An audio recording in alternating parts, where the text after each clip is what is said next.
I looked at life like the wave. When the surfers start out, they don't know if it's going to be a big wave or not, but they have to keep paddling. I felt the wave from China was coming, and the thing is, if you catch a wave too late, you could get on the frill part and you get pounded down into the beach, or you can get on the top, but you never know how long the ride's going to be. It's really important that you don't try and do things all on your own. And I think that's one thing about us as entrepreneurs. We tend to be, in coaches' terms, rugged individualists. And but the reality is we do things together. Smart people said, I always hired people that were smarter than me. Yep. Well, the reality is they always hired people who were smarter in certain areas than they were. That's the separation point for those who just want to continue to slog at it and work hard, and those who want to be able to take advantage of the leverage that other people can provide for them. Life's a marathon and not a sprint. Yeah. So how do I want to finish strong at the end of the marathon. And I don't know when it ends. So if I don't know when it ends, I just have to keep going, right?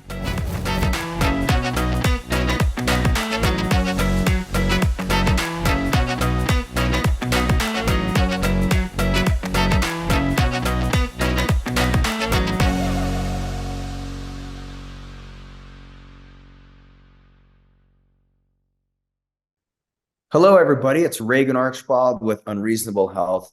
And so glad you're here. And I just want to thank everyone in the community for the great reviews you leave, and especially those 5-star reviews, and also for the amount of sharing that's been going on, because these podcasts take a lot of work, but they are incredibly inspiring and fun, and I get the best feedback from it. And I think you're going to love our show today, because we're going to depart from our nerdy conversations around medical stuff and science, and we're going to talk a little bit more about some principles of life that relate to business and the practice of business. I've got one of my friends from Strategic Coach, Gary Mottershead, and the great thing about Gary is he's got 20 years of experience in the recycled rubber and industrial products industry. And the beautiful thing he's done is he's been able to revolutionize offshore business practices. And he's going to be talking to us about those today, about how he's been able to make reliable, high quality materials that meet or exceed Western standards. And you may think, well, what does it have to do with health? Well, a lot of you are business owners, and a lot of you are building something that you want to last. And one of the things Gary's done is he's built a business that has lasted because he's been in the industry for a long time. And if any of you have ever taken a swing at manufacturing or chemical engineering, you know it's not an easy business to enter into. And so what I'm going to do is go deep into the mind of Gary and pull out some of the things that he's learned along the way. He sold his first company in 1998, so he's which was the leading company worldwide at the time. And he's somebody who's an expert. In 1999, Gary founded the GCP Industrial Products Incorporation, and this company focused on supplying sheet rubber made from recycled tires from Chinese factories to the North American market. And it also became the largest importer of sheet rubber in North America. So the other thing he found is that there's two success factors that he attributes to this. One is establishing mutually beneficial long-term relationships for suppliers and customers, and also prioritizing quality to eliminate risks associated with international sourcing. So this risk-free sourcing solution, which he's trademarked, has earned customer confidence and facilitated over 100% growth in the past 5 years. GCP has been recognized as one of Profit Magazine's top 500 fastest growth companies in Canada for consecutive years. And in addition to this, Gary is also a coach for Strategic Coach since 1996. And I'm really excited to share this with you guys too. But Gary's always seeking innovative ways to help his customers and coaching clients grow.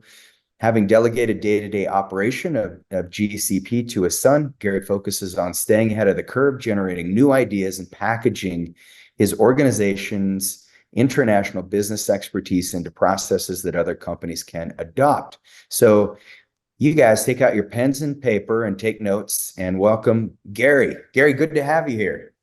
Good to be here. Can you hear me all right there? I can hear you just great. Perfect. Yeah, my microphone did. Well, I'm excited to be here. You know, we've only met each other a few times, and mostly around the work that you do on age reversal. And so I'm excited to be part of this. And I usually do my own interviewing, but so it's different to have the tables turned on me here. So thanks, Ray. This will be fun. So let's just go into kind of what you do on business. What would you say are like two or three things that you've done differently in your industry that other people just would never even think of? They'd feel like it was ridiculous.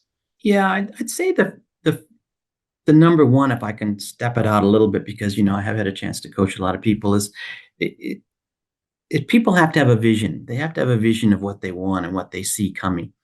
And if I go back to the early days I got started, and some of those who might be old enough to remember the ABC Wide World of Sports when they do the uh, surfing on Saturdays when I was young, I'd watch the surfing go on, whether Hawaii or some other place, and I looked at life like the wave. And so, but when the surfers start out, they don't know if it's going to be a big wave or not, but they have to keep paddling. They have to keep paddling. You're a skier, I'm a skier. You don't know how deep that snow is going to be or how it might get somewhere, but you got to keep going and go find it. Well, anyway, I felt the wave from China was coming. And the thing is, if you catch a wave too late, you could get on the curl part and you get pounded down into the beach. Or you can get on the top, but you never know how long the ride's going to be. You don't, when Yeah. it starts out, you never know how long that ride's going to be, but you have to be willing to get on that ride. And so what I'm an I'm not, I wouldn't call myself so much an innovator, but as much as an early adopter. And I see what's in my mind, I see what's coming next. I trust it. And then I move on. And I said, this is going back into the 1990s. And I said, the wave from China is going to come. And I don't want to be on the underside of it. I want to be on the top side of it. And I started out to go down that path. But what I did really differently from that standpoint was trust people. And again, the Chinese were not ones that were noted to be overly trustworthy. Everybody told me when I got started, yeah, the first samples will look great. Even the first container might be good. Then you have no idea what's going to come into it after that. And I said, you know what? Because I had dealt with entrepreneurs a lot in my tire recycling, and tire recycling got me there. And I got over, I said, all right, I'm going to trust them and I want them to trust me. And the very interesting part is that they displayed their trust to me at first in the fact that when I went, I said, I can't afford to pay you. Okay. I'm starting out here. I'm actually 45. I'm starting all over again. I'm starting it for, I can't afford to pay you. You need to send me the product to Canada, United States, and then I'll pay you when I get paid. And they agreed. Wow. They agreed. They Wow. agreed. They agreed. And so I, and they are still 50% of my business today. We have more than 27 years of relationship. I've watched them grow up and me grow up.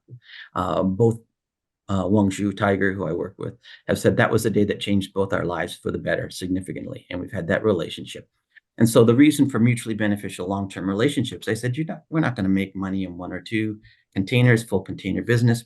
But I said, I needed them to trust me and I trusted them. And then we just began this relationship, and I got told a lot of things early on, but a couple of them were that the first time that I went to China, I said, it's a social visit.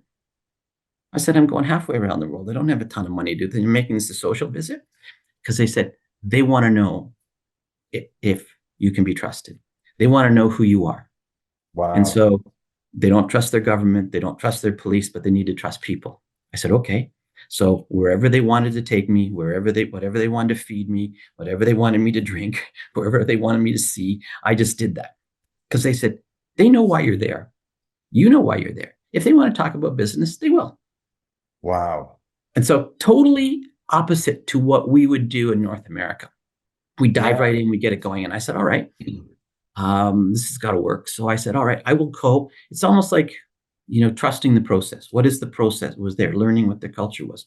Well, that turned out to be, Reagan, to be invaluable in the sense that, and I've learned that I trust people until I have a reason not to trust them. And so you have my trust until I not. And very interesting thing about it, if you trust somebody and you tell them, and the information comes back around, you know where it came from. So Yeah. you don't hide anything. You don't hide anything. You're not trying to second guess. And that's what really kicked it all off. So recognizing that I wanted to be in the front end.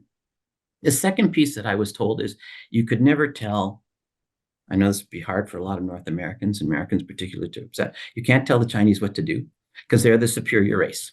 They've been going for 5,000 years. We don't have anywhere near that kind of history. We got a couple thousand maybe, but we don't have 5,000 Yep. years. And so we always would suggest what we do.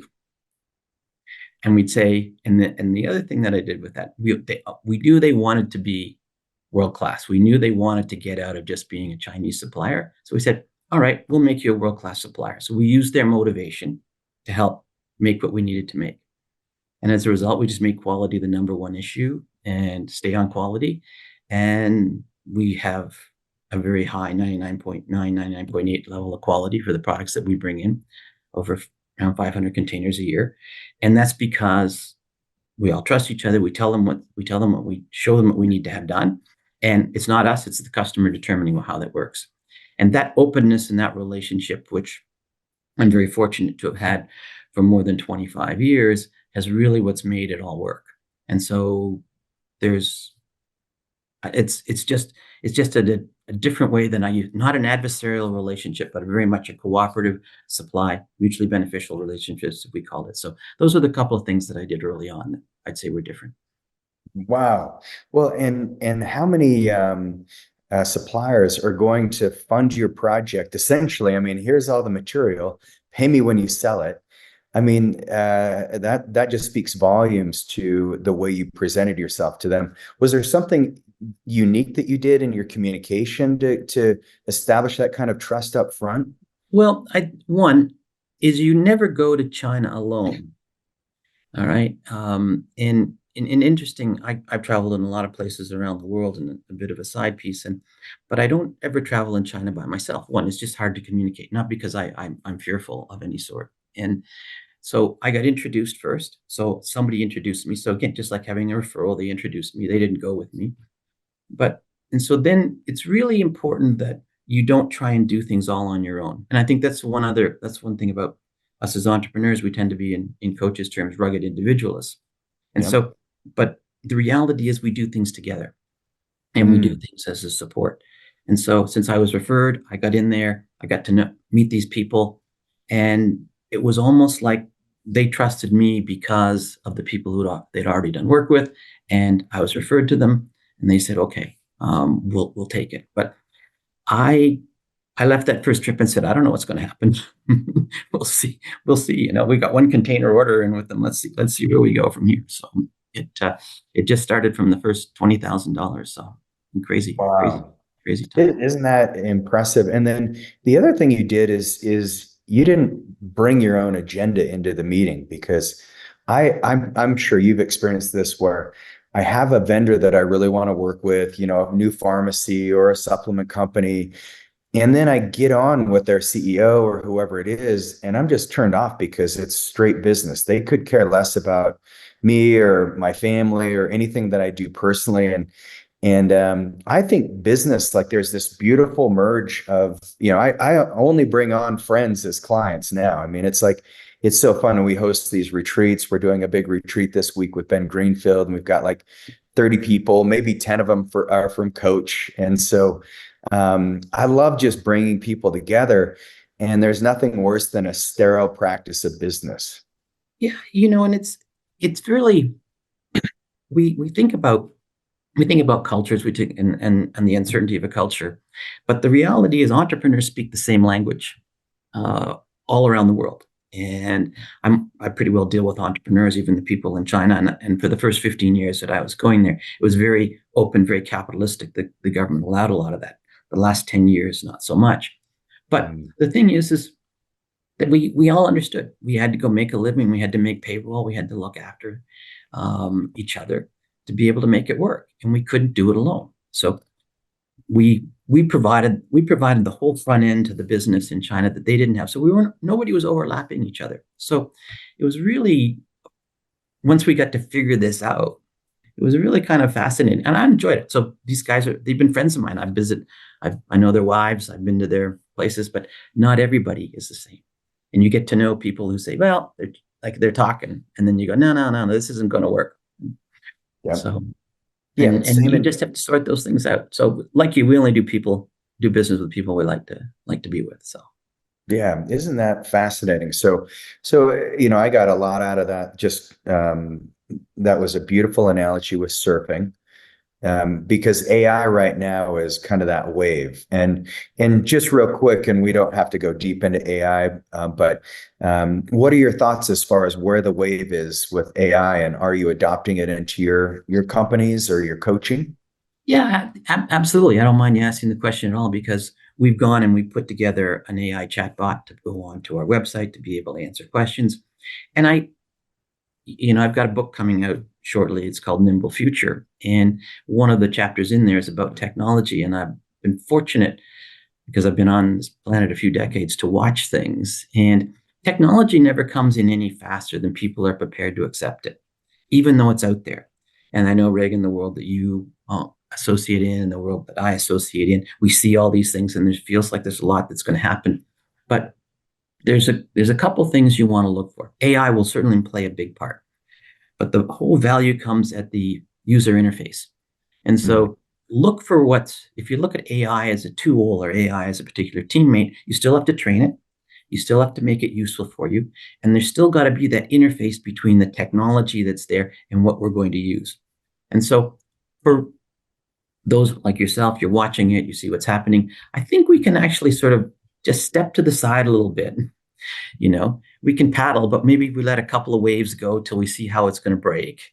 And when the interface gets better and easier to use, no different than the cell phone, no yeah. different than the way the computers are. The computers didn't get very far until Apple put its operating system and Windows put its operating system in. The internet didn't get anywhere until Mark Andreessen created the internet protocols that we now use, even though the technologies were all there. And so I'm excited by it, and I think it's going to really make a difference. So as long as you're not fearful of it, but I don't think you have to jump in with both feet. Just kind of dabble at it, try it. You need to experiment, but will it make a difference? Absolutely, it make a difference. Yeah, I think to your point on trust and relationships is I find there's waves every day of new platforms for AI that you can use. And, paddling on a couple of those waves, putting the energy in to catch them. I try to set a timer like 30 minutes with this app. And, I make it fun. So it's kind of weekend projects. And then if I get something out of it, I keep my membership. If not, it's gone. And for every one that I've kept, I've probably discarded 25. Yeah, and I think that's a really good approach. And I think for those of us in business, we don't always have a lot of time. You do, I do. That's where I spend my time mostly looking at new things that are coming along now. But but for most entrepreneurs, they don't.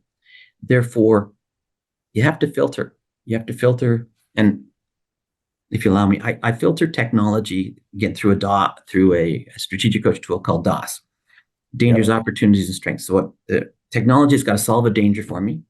It's either got to create an opportunity and it's got to complement the strengths we have. It can't take me off track.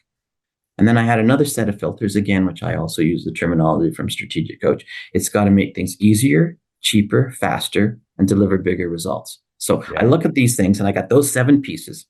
And if I get through the dangers, opportunities, and strengths first, and then like, okay, is it making it easier? Is it making it cheaper? Is it making it faster? Can I do more with it? And that's how we look at even in our organization. If we're going to bring something in, how can we go from 500 orders to 1,000 orders? How we go from 1,000 to 10,000? What's the Mm, what's the way in which we'll get there without without creating more complexity? So, wow. but for me, I'm as a quick start, as you know, in a very low fact finder and follow through, I have to create general rules for myself, guidelines to follow. And so that's what I've done with technology. So if I can find technology that, hey, why we did the chatbot, we can find a program that could go in there and it can answer questions that are repeated over and over again that our team doesn't have to answer. Yeah. One Good step for at the a time. customer, good for your team. Yeah. Love Yeah. it. And so Nimble Future, the framework of that, I believe you were the first coach outside of Dan at Strategic Coach. Is that correct? The second one, yeah, but Russell Schmidt was the first. But yeah, he and I were, coming along in path. But thank you for thinking of that. But I was just second along line there. So Just second, yeah, which is so impressive.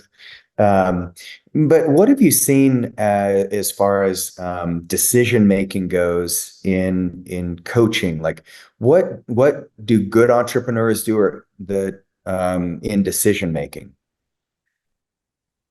To me, the thing that good entrepreneurs do is they're always willing to learn, and they're always open to things that might be different than what they thought.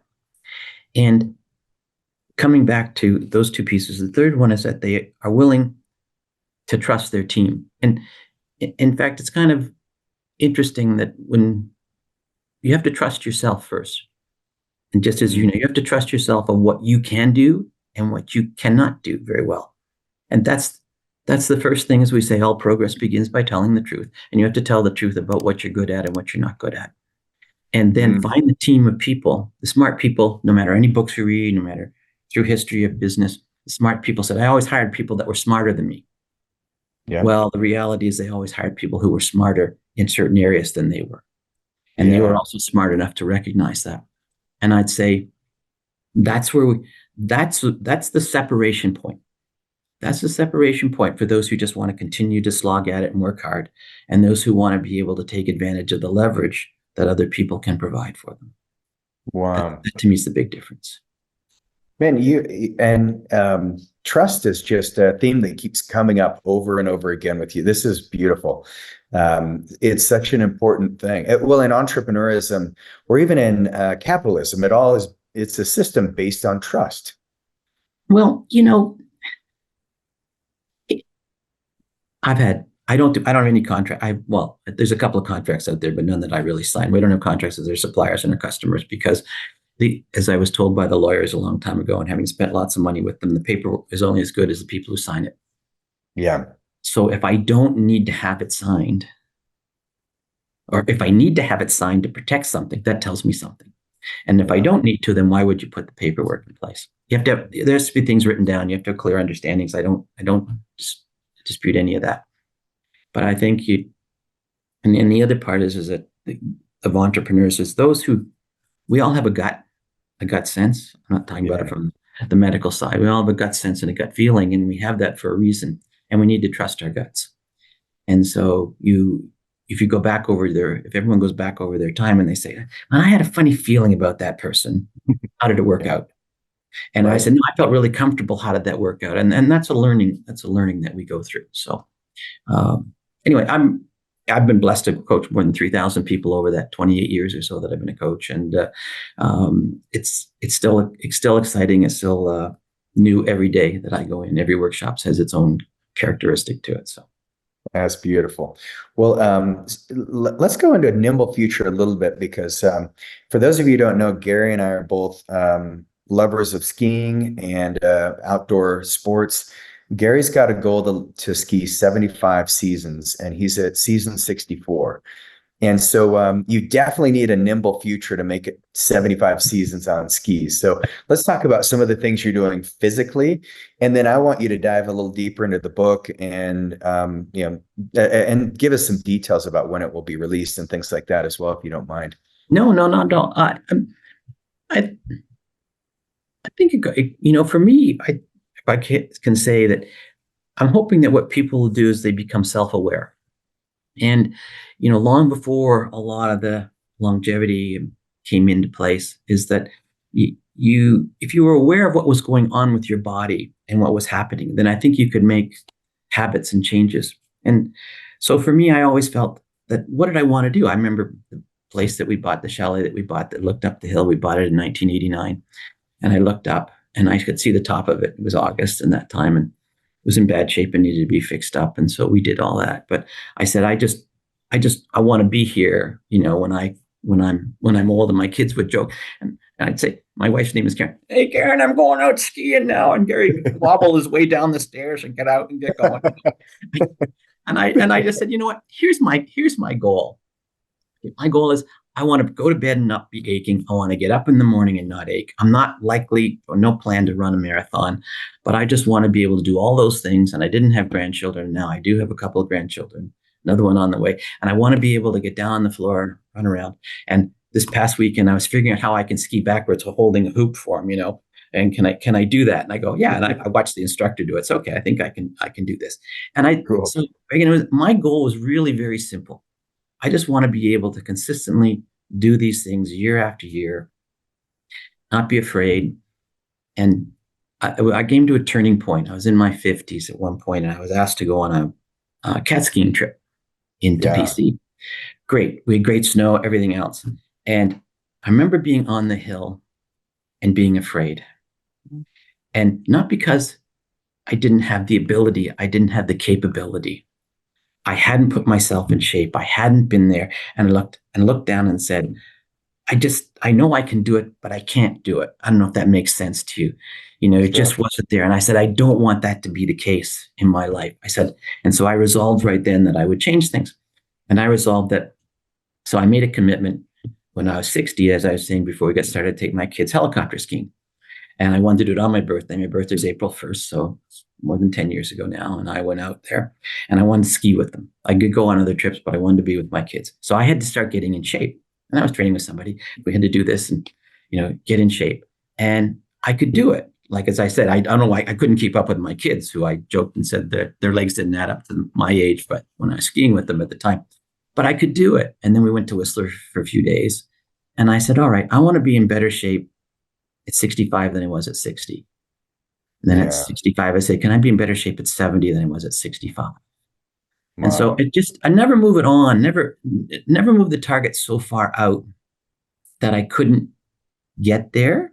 I was too big a one.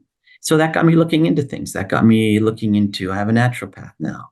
And I look at various supplements that we take. I'm very fortunate. My daughter has a corporate wellness business. And so I would go training with her. She trained as a kinesiologist and did personal training first, but she only really trains a couple of people, including her mother and I. And so I just said, you know what? Life's a marathon and not a sprint. Yeah. So how do I want to finish strong at the end of the marathon. And I Mm, don't know when it ends. So if I don't know when it ends, I just have to keep going, right? right. Yeah. So that's kind of the philosophy that I've had, Reagan. And 64 seasons in, that's exciting. Are you getting a little better every year? I mean, if you're going Um, to be skiing backwards, that's you know what? impressive. Better. Let's put it this way: I don't feel any different. So, relative to my peers, I still ski way too fast, and Yep. I still ski mostly in control. and That's and great. I hope that people don't get in my way. You know what? I'm holding my own, and I look at that. If we can hold our own, as we get into our 70s from year after year, then I consider that as good as getting better in that sense. Yeah. I want to go out and race. I don't want to go out and do those things where I could actually measure myself and time it. But and I can't keep up with my children who are in their 30s and those who raced at, almost national levels. But yeah, I don't feel out of place. Let's put it that way. Well, in Chinese medicine, there's a term called compressed morbidity. And so you talk about, life is a marathon and you want to finish strong. Finishing strong, to me, is when you die fast, right? When you get to the end of, hopefully a really long life, a ridiculously long life, but you're doing the things you love the day before you die or the day you die. And Yeah. that's the goal. So yeah, compressed morbidity. Totally agree with that. I'm not a person that wants to linger around. We watched my mother, both my parents died of cancer. My mom at 68, my dad at 83, and mom suffered a lot longer than my father did. He went pretty quick. Pancreatic cancer, 8 weeks was kind of start to finish. But um, my mother-in-law lived to be 97, and it was slow, and got down to like 65 pounds at the end. And mind was still there, but body wasn't. And just watching that whole process just was very, very painful. And I just resolved I don't want any of us to go through that if we don't have to. So how can we prepare ourselves? But you know what? They just stopped moving. They stopped moving. They bought a condo, got in an elevator, used escalators, and didn't walk around, didn't keep moving from the age of 60. And I go, that's not a good scenario. So like you have to keep moving. You have to keep going. And if you can do that every day, then you're bound to be at least maintain what you've got going. So. Yeah, absolutely. My grandfather skied until he was 80. And he had he was exposed to Agent Orange in World War II, and so he had a gut, his gut perforated and killed him pretty quick. So yeah, but great. He'd still be skiing today if he didn't have that, if he didn't go septic. But it's so cool. He was my hero. Well, the thing about skiing is, in particular, maybe other sports, is you can't ski if you're afraid. Yeah, it's true. If you Yeah. have fear, doesn't matter what speed you go at, you're going to get hurt. Yep. And so I go and say, all right, so you asked about getting better. Well, can you keep pushing the fear back? Can you keep pushing that back? Mm. And it's pushing a boundary. And so my wife stopped about 15 years ago because she was looking after her mother, and she said, I can't afford to get hurt. So the fear comes into it. And I look at it and say, you cannot ski no matter what your speed is, no matter what age you start at and where you are at, if you're afraid of it or what hill you're on. And so I said, okay, you just, Right. you got to put that away. And when the time comes, I have to stop. Hopefully it doesn't come, because the, if I get hurt, it will not be pretty. Right. It won't be something minor. That is great. Well, let's jump into your book coming up. When are you going to release it, and Well, what are some of the things we can expect out of it? yeah. So the book should be released by March, and maybe even I was hoping we might get it done by the Free Zone Summit, but it's really been my timing taken up. Kerry Oberbrenner of Ignite Soul Publishings is going to publish the book. He's written the forward for it, which has been absolutely brought tears to my eyes. I mean, who is this guy that he's writing about? And so let me give a bit of background. The Nimble Future began actually as a book called 2020 Hindsight to Foresight, and I started writing it in January of 2020. And of course, we know what happened come March of 2020, what happened there. And then we finished the rest of it off with the writer that I had it by the middle of 2020. And then I didn't have to, but I let it sit because there was a lot going on. People weren't ready. And it actually sat for about 2 years, coinciding with my wife and I were to go down to Barbados on our 40th wedding anniversary in April of 2020. And of course, I committed 3 weeks before the pandemic hit. My money's hanging out there with sandals out there. So we finally got that trip in November of 2022, 2.5 years later. So when I was down there, I said, I'll read the book again and see if it makes any sense. And I read it and said, no, I still like it. This makes sense. We edited it again over the early part of 2023. And then I said, okay, let's go. And the reason is, and it got renamed from Hindsight to Foresight to Nimble Future, because it was really a lot of things that we talked about at the beginning of the podcast. How do you think about technology? How do you think about, I talk about fear, I mean, or belief. Do you have fear or belief? What's your vision? And I really help people has set boundaries, set borders around what are they going to take in. There's so much information that comes to us in your field, in my field, no matter what it is. What are we going to pay attention to? So the subtitle for Nimble Future is reinterpret your past, protect your present, and engage in your future. And Wow. what I've found is that people have their past, but they bring too much of their past with them, and it weighs them down. And I want them to be like the rocket ships that jettison stage 1, jettison stage 2, so they only carry the essences that they go forward and get it into orbit, which is where everyone wants to get up into that orbit. And we've got to protect our present because there's so much that's going on in our world. What are we filtering it through? Well, you want your past to set yourself up for that. What have you learned from it? What can you bring forward? And then the other thing that I've noticed is, particularly as we went through the pandemic time, everybody's time horizon got shortened.